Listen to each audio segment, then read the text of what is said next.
Have you just started homeschooling?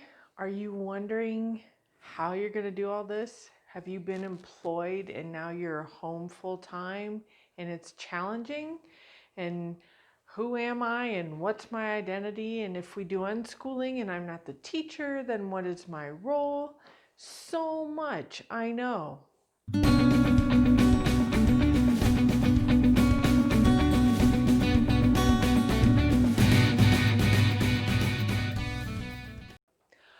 Oh my gosh, who am I and how do I schedule my day? Isn't that one of the biggest questions that we face as being new to this homeschooling journey?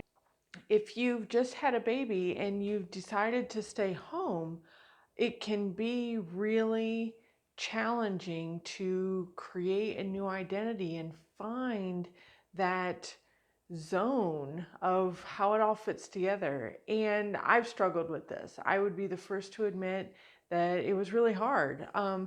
My background is that I was schooled for 13 years, where my schedule and where I had to be and what I was going to do was all determined for me by the school. So I had no skills in this at all. And I went straight from being schooled into employment.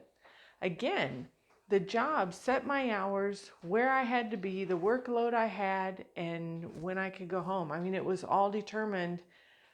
I never developed those skills of setting my own schedule, setting my own goals, deciding where to be, when to be, who to be. It was all set for me. And even when I would get home in the evenings when I was in school, I had after school sports, so I had 2 hours of practice, or if it was a game night, it would take up the whole evening. I mean, when I started staying home to take care of my house and take care of my daughters, it was a huge transition for me.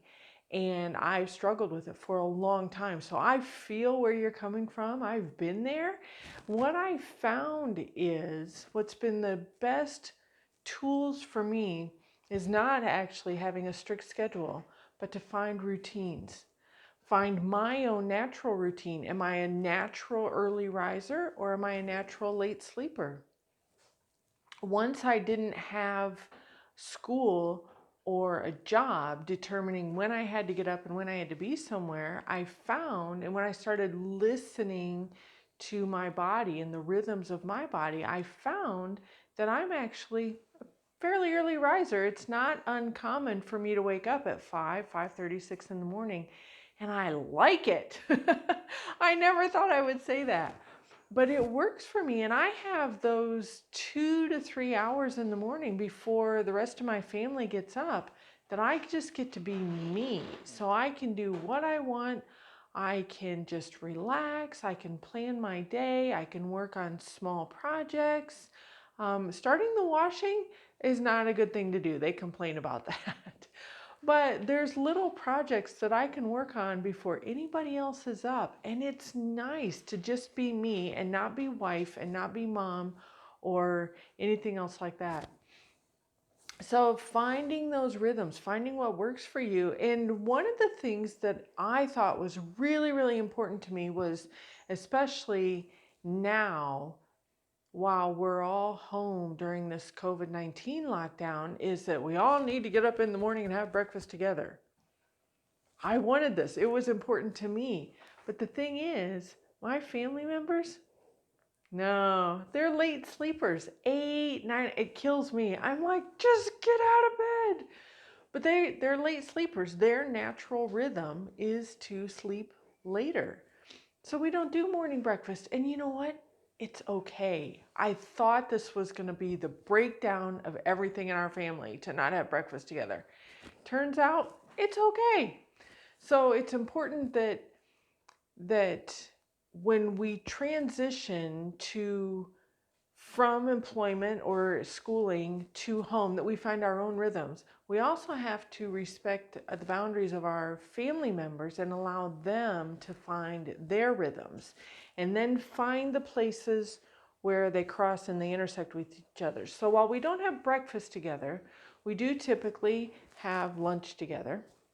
We have supper or tea together, and then in the evenings, we have our family time together. So we might watch a show or a movie or play some games, whatever we all want to do together.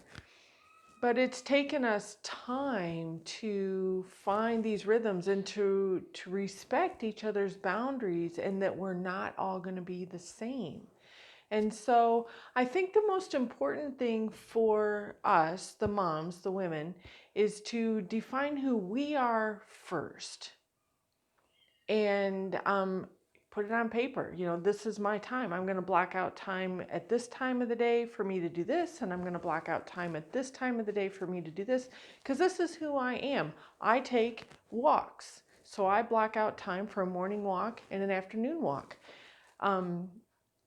I do videos, so I block out time that I can record my videos. So there's certain things that are defining of who I am that I block out the time for that. And so that's my time. And so the other members of my family have to have their own projects to work on during that time, because I'm not available.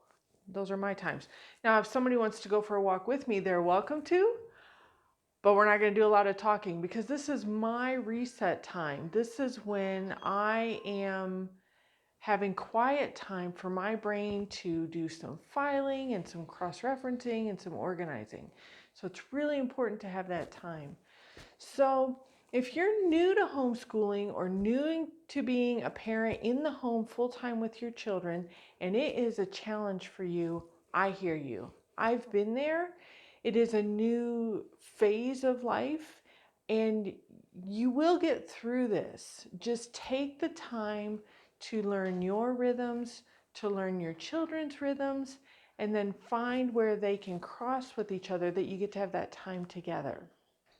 Does that make sense? Is that going to help out a little bit? I hope so, because that's what I'm looking for, is to take some of my experiences and share them with you, and hopefully inspire you that and encourage you to find your own successes on this path.